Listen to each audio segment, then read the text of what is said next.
What's up, guys? Oh my god, it's been such a minute. I haven't uploaded anything in a while. Yeah, in like almost a month or 2 months. But I just wanted to quickly do like a what do you call it? A channel update, life update, whatever you want to call it. So yeah, I stopped filming because I was getting ready for my exams and stuff like that. If those of you don't know, I was doing my master's in France, and yeah, I just finished my exams like a month ago, and I'm back in Canada. If you don't know, I live in Canada and Ghana, so I'm pretty much split between Canada and Ghana depending on, you know, what it is. So before I went to France, I was in Ghana, and I went to Ghana to work and do some ministry stuff, and then I went to do my master's, and then now I'm back in Canada with my mom and my brothers, and I'm here to work and do some ministry stuff. So wherever I go, it doesn't matter where I go, I'm always gonna be doing ministry stuff because I feel like it's part of me that is inevitable in a way, and the faster I submit to it, the easier my life would be. I do not want to well, I feel like I have had a Jonah situation, but is it Jonah? I feel like I have had a Jonah situation, and I'll tell you guys a little bit about it. So before I left for Ghana, I was doing ministry stuff in Halifax, of course, and you know, I went through a period where, you know, I was just, you know, going through some, I guess, personal issues, whatever it was. Anyway, and so that led me to Ghana, right? So I left whatever I was doing here, and I went to Ghana because I just wanted to get away from it. I wanted like a fresh, clean start. So I go to Ghana. Ghana was good. Ghana helped me heal, got me to refocus and just not dwell on a terrible situation. And then when I went to do my master's, that was like my time of, you know, isolation, my time of just spending with God, and I feel like he really needed me to do that, is just spend time with him with no distractions. And I was able to do that because it was a country where I didn't know anybody. I was out on my own.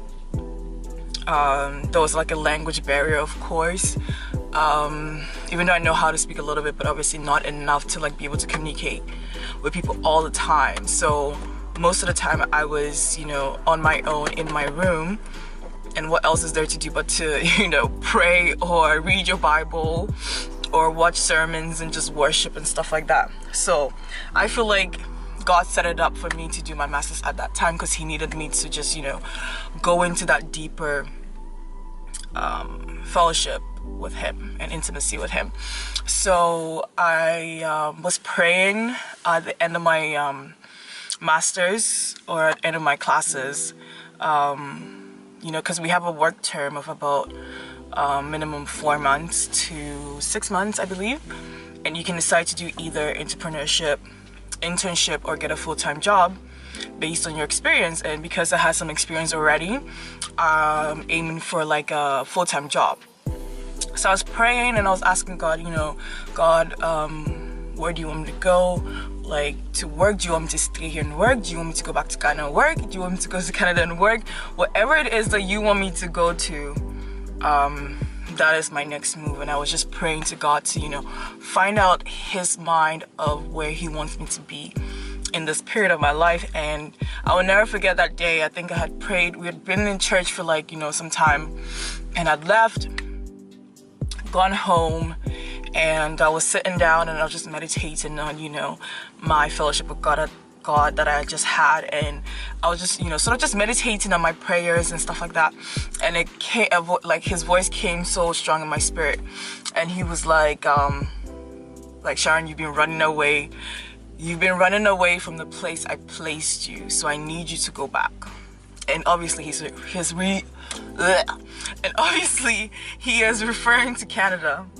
So I was just like, wait, what? Because honestly, even though I was praying, I wasn't really praying for Canada. You know what I mean? Because I just wanted to stay away from there. So I was sort of just praying, but Canada was not, I wasn't trying to go back, you know? So when he was like, you know, he was like, why have you been running away from me? Why have you been running away from the place that I placed you? You cannot allow people to run you out of your destiny. You cannot allow people to run you out of what I've called you to do. And I just knew, like, after that, I just knew that, man, I have to go back. And so after that, it was pretty easy to just, so this is what happened. So after I had that, you know, experience, I was like, you know what, God, if this is you, if you are talking, then I need you to, you know, do something. I need you to confirm this. I need you to say something concerning this, or show me something concerning this. Literally, guys, like, I kid you not, right? So that same week, so this happened on a Sunday, right? Sunday evening, when I was getting ready for the week after church. That same week, tell me why, okay, a company in Halifax, Nova Scotia messages me on LinkedIn to offer me a job. And I was like, wait a minute, like, first of all, I don't even know this company. It's a new company. I just knew one of the people that worked there from an old job that I applied for one time, like a long time ago. And he had just switched companies, and for some reason, I don't know how, but I came to his mind. So he sent me a personalized LinkedIn message, and he was like, hey, are you interested in this position, in this company, blah, blah, blah, blah, blah. Let me know, and I will connect you to the hiring manager. And I was like, wait, what? Like, it was such a God move that I was like, wow, like, this is God confirming the fact that I have to go back. So then we decided to, you know, make plans, and everything just fell into place. Like, everything that was going to be an obstacle in me coming back fell into place. Like, that's how you know that God was really moving things, because I was expecting to face resistance from my dad, you know, from my siblings, my mom. I was just expecting to face resistance, you know, because I felt like they wanted me to stay in Europe and just work and stuff like that. So literally, I was like, man, I had a phone call with my dad, and I told him, you know, that I'm almost done, and that, you know, we have to figure out our next steps in terms of, you know, where I'm gonna be and stuff like that. And he was literally on board. He was like, yeah, I think you should go back to Halifax and, you know, look for a job and work. And I was just like, wait, what? Like, it was so easy, guys, like, to the point where, like I ended up buying my ticket that same day. Because usually my dad, you know, you kind of have to, like, ease into it and talk him into things, and then he'll think about it and get back to you and stuff like that. But he was like, yeah, cool, go back to Halifax, this, that, what do you need? You need a ticket? Okay, here, take my card. Like, I was just like, wait a minute, like, it was such a God move. And I was just like, man, God, like, this is you, like, confirming everything that you said. And who am I to disobey? Who am I to say no after you've just made a way literally out of no way? So yeah, here I am in Canada, and you know, I'm in the process of you know interviews and getting back into, you know, the ministries that I was in, and it feels so good. Even though, you know, the devil always want to try you, you know what I mean? Like, he's always gonna try you. He's always gonna try and bring things your way to take you off your focus. And I think one of the things that God has been helping me do is he sort of guided me in focusing on him. Like, if you know, something is happening or something is trying to pull me away from his attention, he's just like, you know, that imagery of, you know, Jesus walking on water and Peter asking to come to him. And Jesus told him to come. And as long as Peter was focusing on Jesus, he was afloat. He was walking on the water. But as soon as he lost track and he started looking at the waves behind him and the storms raging and stuff like that, he started to sink. So I feel like anytime, you know, I'm focused on God and stuff like that, everything is good. The moment something comes my way, it's just like, and I'm starting to, like, you know, take my eyes off of Jesus. It's like the Holy Spirit is like guiding me. It's like, no, focus on me. Just focus on me. Everything else will work out. Just focus on me and everything will work out. So it's been kind of interesting to see how, like, you know, it's literally like a conscious thing. Like anytime I'm feeling like, oh my God, like this, that, he's literally like, just focus on me. Just focus. To the point where when I do, you know, focus, like I'm calm, I'm relaxed, I'm just like, okay, I got this. So long as I'm looking at Jesus, I got this. But the minute I just turn myself away and I'm like, oh my God, then it's like, you know, you just start freaking out, you know what I mean?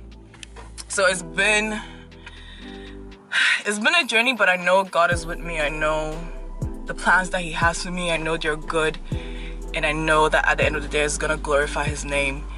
And yeah, I'm not gonna let anyone or anything stand in the way. I'm just gonna keep doing what he has called me to do, and you know, along the way he's gonna keep unfolding it more and more, because I don't know everything, you know what I mean? So all I can do is just trust in him, trust that he has my best interest at heart. So no matter what happens, I know that, you know, God's got me, you know? So it's really that simple, guys. Like, honestly, anytime I have a big decision to make, I try as much as possible to place it in his hands. Because at the end of the day, he knows what's gonna happen in the future. He knows our plans, he knows our desires, he knows, you know, what is good for us and what is not good for us. And yeah, sometimes we listen, sometimes we don't. And you know, wherever he wants you to be, he will always make sure that that is where you are. Even if you take 10 years, you do circle, you come back to where he wants you to be. You know, like the Israelites, they spent 40 years in the desert, going in a circle for no reason, just because they were not being obedient. And yeah, I do not want that to happen.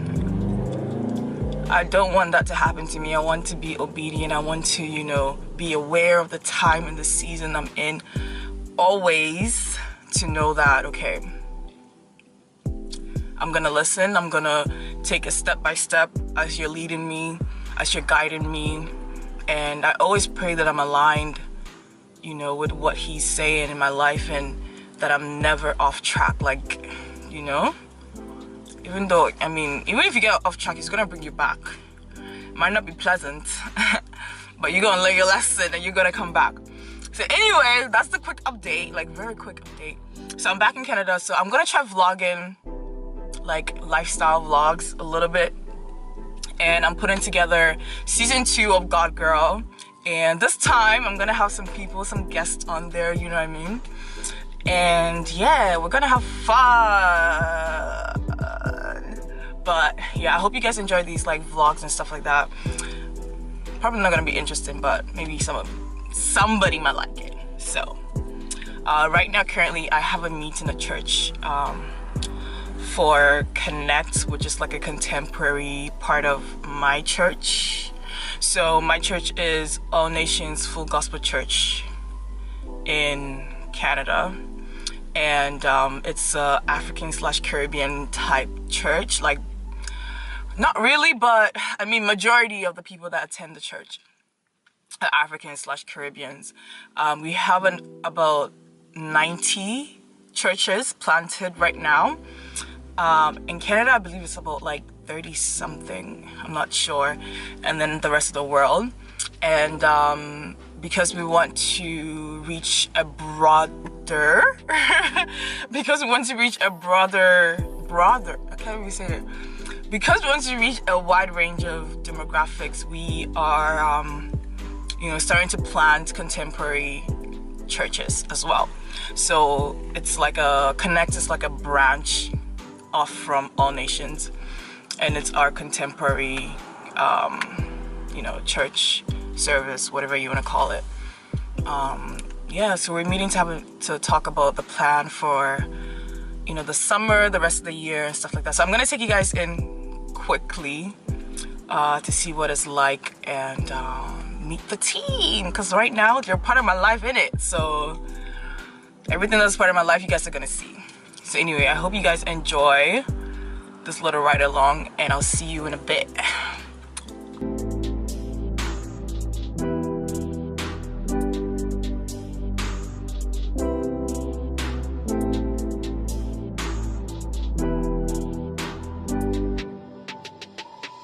Nice! Look at I started again today. This is Chisha. Hey! See Danaye, meet Danaye. So, some people don't have it. Some people don't have it.